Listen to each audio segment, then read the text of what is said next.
तर महाराष्ट्रातल्या शेतकऱ्यांना अवकाळी पावसानं हैराण केलं असतानाच येत्या रविवारपर्यंत महाराष्ट्रात काही भागात पाऊस आणखी पडण्याची शक्यता आहे। केरळ आणि कोकण किनारपट्टी इथे द्रोणीय परिस्थिती असल्यामुळे 15 तारखेपर्यंत मध्यम ते तुरळक पाऊस महाराष्ट्रात काही भागात पडण्याचा अंदाज कुलाबा वेधशाळेनं वर्तवलाय। उत्तर मध्य महाराष्ट्र आणि मराठवाड्यातल्या काही भागात पावसाचा अंदाज आहे, त्यामुळे शेतकऱ्यांनी खबरदारी घ्यावी असं आवाहनही कुलाबा वेधशाळेनं केलंय।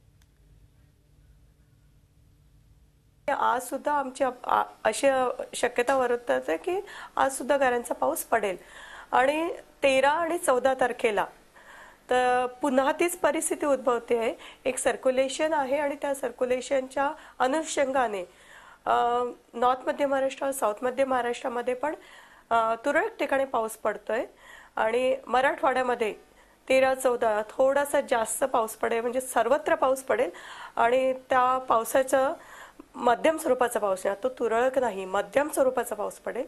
तेव्हा अशी अपेक्षा आहे की शेतकऱ्यांना आपल्या पिकांचे नुकसान होणार नाही याची काळजी घ्यावी आणि ही परिस्थिती साधारणतः 15 तारखेपर्यंत अजून राहणार आहे। झी 24 तास रहा एक पाऊल पुढे।